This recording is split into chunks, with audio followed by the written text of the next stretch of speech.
Hey guys, welcome to Home Sweet Homeschool. If you're new here, my name is Ashley and I'm a homeschooling mom to one. And in today's video, I'm going to give you a homeschool update. I'm not even sure when the last time I updated you guys was. I have no idea. I could have went back and looked, but I didn't look before I made this video. So I thought, why not? It's April. Let's just do a little update before it's the end of the year and I do a year-end update. So we're going to talk about what we've been working on, what we were going to work on, and then what we're actually working on right here at the end of the school year. So while you're actually watching this video, my son and my husband are in Japan. So my son had actually asked to go to Japan last year, but my mom got sick and it just did not work out for them to be gone for a whole week with so much unknown about her. But she has been doing so very well. Please continue to pray for her if you are the praying type. Please continue to pray for my mom. But she's doing so well that we knew that this was the year that they could go. And so he's been there for a few days now. They're actually coming back really soon. And he is loving it. My son is 16. If you don't know that, he's a 10th grader going into 11th grade. And he loves all things Japan. He loves their culture. He loves manga. He loves anime. Loves everything about it. So he did a lot of research and a lot of practice with his Japanese so that he could be ready to go over there. And so they finally got to go. And while I worried to death about them, even though I prayed, for their safety, they had a 14-hour flight. So you're probably like, why are you not over there with them? That's a great opportunity. Okay, I know myself and I know that I have my limit on how long I can be in an airplane. And so we flew up to California when my son was 4, and that is my limit. That was about a 4-hour flight, and that's about as much as I can take. And I didn't want to go and make them miserable. I knew I couldn't be on that plane for 14 hours, and so I just wanted them to go and have a good time. So we've had to get used to the time difference. So when we're awake, they're asleep, and so we've had to figure out when to talk to each other and all that, but they're having an awesome time. So that's what's happening with them right now.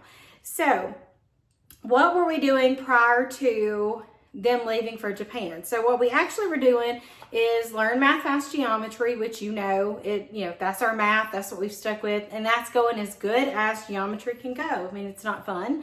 And so we are just going through it, okay? The other thing that we're working on as far as math, so I do have the not consumed consumer math, and we've done a little bit of it, but I felt like as we were working through it, my son needed a little more personal touch to it, a little more, nothing's wrong with the not consumed. It's good, and we're continuing to use it. We kind of alternate. But I needed something that he was familiar with, something that would come at a really gentle approach to the whole thing and not scare him to death about being an adult. And Not Consumed wasn't doing that. It wasn't scaring him, but I knew there had to be a different approach out there. And so I purchased with the skills of financial stewardship from Campfire Curriculums. This thing is a beast. It's like 6 lessons, but you can break this up. We are probably just partway through lesson 2, and I've broken up so many of the lessons because they're so good, and I don't want to overwhelm him, but he has really taken to this a lot better than the Not Consumed. And so we have enjoyed this so much, very real life, but put into such a way that is, I just can't explain it. Like Campfire does such a good job in handling these concepts. Like, it's so good. So I could do a flip through of this if you want me to. I don't have that on there, but I don't have the table of contents. I'm not even sure if there is one, but like lesson 1 is all about personality and pennies, because it says your personality does have an effect on how you manage money. So we learned all about that. And there are quizzes, and of course there are faith talks and think tanks and tons of activities that are just so good. So we are loving this. If you want to see a flip through of this, just let me know in the comments and I will make it, because I love that. So that's something we've added in. We just do kind of here and there. We're trying to get through geometry. So I've had to kind of put the financial stuff on the back burner. Even though I know that's the most important stuff that he's going to need, I still can't get away from just doing geometry. So I want to finish geometry and get that out of my life so that I never have to teach geometry ever again. The other thing that we have finished up was our read aloud. So we were reading Jurassic Park. This was request of my son. Now, I was all for it. One thing you need to know about me is Jurassic Park is one of my favorite movies. I love dinosaurs. I love all the Jurassic Park movies with the exception of the second one. And then like Dominion, I think, which was the part of the new Jurassic World stuff. So just some fun facts about me. So he wanted to read this, and this was amazing. We both agreed this is so much better than the movie. Of course, I know that the Jurassic Park movie was made for families. I get that.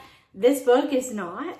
But oh my goodness, it was so good. So good, in fact, that we want to read The Lost World. I've got to get my son a copy. I have a copy. He doesn't have one. So we just finished this.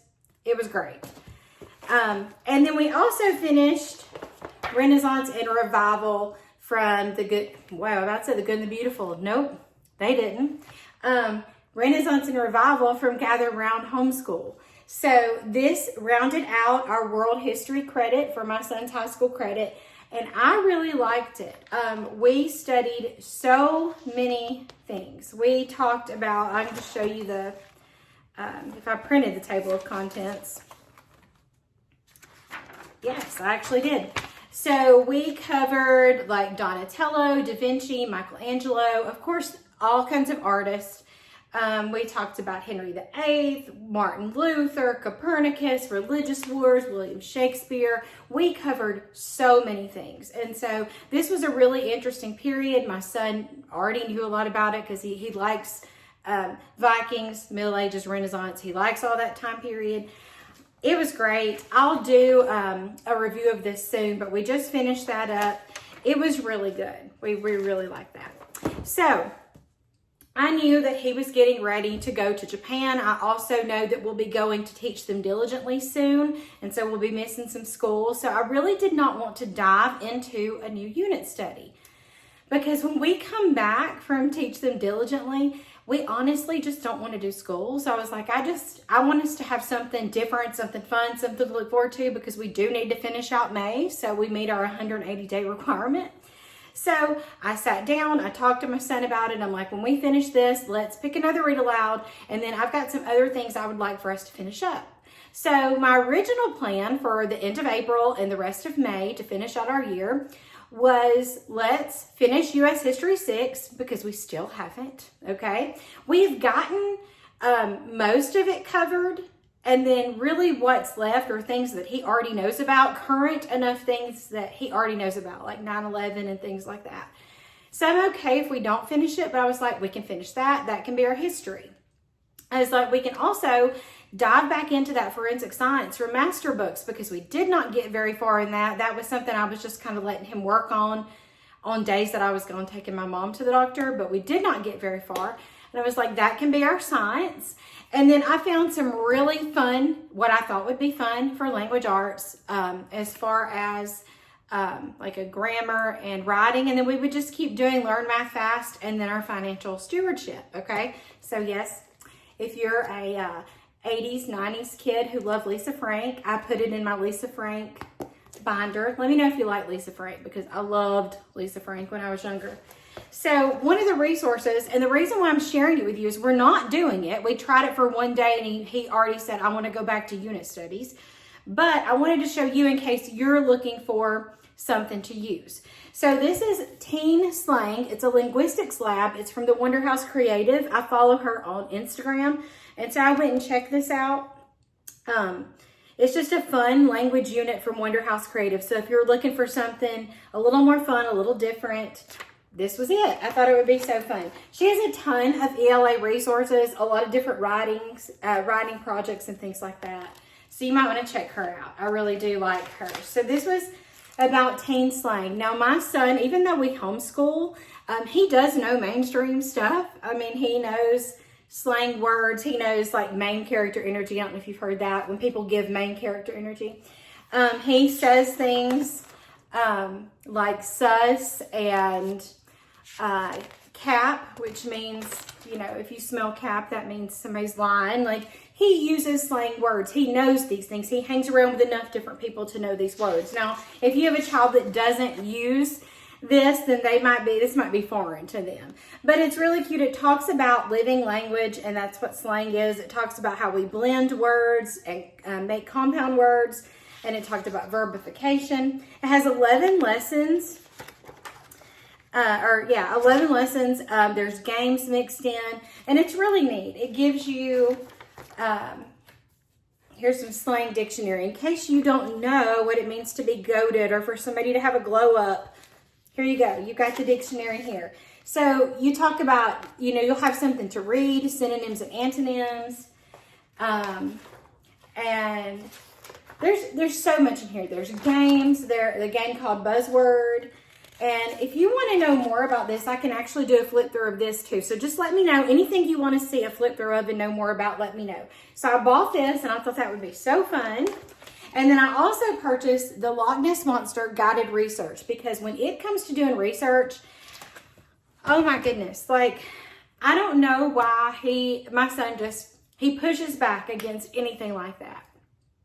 He doesn't understand why you have to go to certain websites. He is one of these kids, they just want to type in the search bar, and whatever Google pulls up first that is AI generated, that's what he wants to take as his answer. And I'm like, dude, we can't do that. Like, if you just want to know, like, if you're just asking some simple question, like how far away is whatever, and AI generates that answer, that's great. But if you really need to produce some research, you got to get away from that. And so we had to have a little heart-to-heart about why it is important to visit certain websites. And we can't just go off of a YouTube video that somebody's made. Like, it's got to be from a good source. And so I was like, I'm tired of fighting with him about that. And so I wanted him to do this. And he's always loved anything like cryptozoology, those kind of things. Loch Ness Monster, Bigfoot, all those things.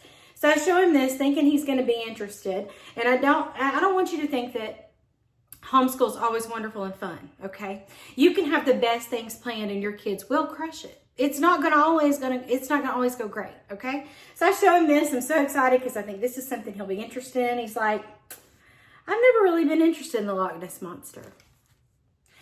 I'm like, what? I'm like, you love everything like that? He's like, no, I like Bigfoot, and he was naming all this stuff better. That's kind of Daddy's thing. And I said, well, I'm not doing this with your daddy. I'm going to do it with you, okay? And so we had to have a little heart-to-heart about why learning how to do it is important. And I'm just going to be honest. The writing is fine in Gather Round if you have strong writers. And so creative writing, he does great. When you have to put things together to make a research paper or an essay, he struggles a little bit with form and structure. And that's just not in Gather Round. It's not. There's not a lot of hand holding. This one's guided. And so we started to do this. And so he had a page where he had to write down things he already knew or heard about the Loch Ness Monster. So we got that far. We got that far in it. And then he's like, I really just want to do a unit study. He has ADHD. He likes routine. He likes for things to be the same. And so it was really hard for him to transition into this. And he's like, I just want to do a unit study to end out the year. And I'm like, look, I'm not interested in the uproar. I've only got 2 more years to homeschool you. And that makes me really sad. And so I just want us to get along and have a good time. So, okay, we'll do a unit study. But I did tell him, we are still going through her guides. I appreciate the fact of how she walks you through how to do good research. And so we are going to use this. Hold me to it. Ask me about it. See if we got it finished. We're going to do it, okay? So that's what we were going to do. But instead, he wanted to do a unit study. So I said, okay, let's go into I got a cabinet right over here full of unit studies. And I'm like, okay, pick one of those and I will purchase the high school level notebook to go with it. And y'all, he picked Antarctica. I honestly thought this would be a unit we would never get to. He's never shown a lot of interest in the country, like the continent studies, not country studies. Never shown an interest in these. We've done Asia, we did North America, we've done some of Europe, and he just really gets bored with them. And this is the one he picked. I'm like, of all those things sitting there, energy and all those things, he picked this. This is what he wanted to end the year on. So I'm like, okay. So I went and purchased the high school student notebook. And I will tell you, I've learned a lot about Antarctica. I didn't really know much about it. We never really talked about it when I was in school. So just in the lessons that we've completed, have I learned some things about Antarctica? Absolutely. Have I also learned that the newer units just really don't do it for me? But not newer. They were the new units. They're actually the old units now. The older units, this is a year 2, so it's an older gather round unit, don't really do it for me. And I will do a review on this. I've been writing stuff down as we've been going through it, things that have bothered my son, things that I'm not real crazy about. And maybe it's because we've been using the newer stuff they put out, the year 3, the year 4 stuff. I know she doesn't talk about them in years anymore, but the newer stuff with the seat work journals and the different way of writing them. And yeah, this, I've learned some things, but I've also learned things I don't like about these older units. So when I do this Antarctica review, I will share that with you. But this is what we're doing now. We're working through this, and I'll tell you, it's great. It's a good way to kind of end the year. We'll be done with our year when we finish this. We're going to continue working on our math, like always, and our financial stewardship. But I asked him what he wanted to read next. I'm like, do you want to read The Lost World? And he's like, no, I think I want to read 1984. So we're going to read it. We read Animal Farm and loved it. And so he has had this on his shelf for a long time, and I've had a copy of it for a long time. And this is what we're going to end the year with. So I'm excited about this. I think that he'll have a lot to say about this. He always does when it comes to control and government and things like that. He'll have a pretty big opinion on that. So this is what we're going to be reading. So if you have any questions about any of the things I talked about today, if you want to see flip throughs, let me know. As far as what's coming for my channel, I know I shared our curriculum pick for math, and I'm like, okay, in the next coming months, I will share with you what we're planning on using next year. But y'all, we are at a standstill when it comes to that. And this was like the catalyst. This unit was the catalyst. You know how something just kind of changes what you're thinking? And so we had previously talked about what he wanted to do next year and how we wanted to approach the science that we needed. We started doing Antarctica, and then right in the middle of one of the student notebook pages, we just had this huge discussion and about going forward, what do we want to use? What are we looking for? So I don't know what we're doing. I kind of have a plan. I have options, and I told him, okay, I'm going to put together some options. I'm going to lay them out for you, and then we'll decide what we're going to do. So I'm not sure about curriculum right now. I just have to be honest with you. And it's okay if you're not.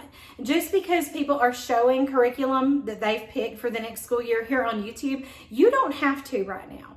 So if you don't know what you want to use for next year, you're kind of confused about it, take the time to look through it. You're not going to start until August or September. You've got plenty of time to think about it and to really decide what's going to work best for you and your child and your family. So I don't know right now. And as soon as I do know and kind of have an idea of what our plan is, I'll share it with you. I'll share with you what our plans are, and then I'll come back in August when we do start and let you know what we decided to use. So like I said, any questions or comments, leave them down below. And as always, thank you so much for watching.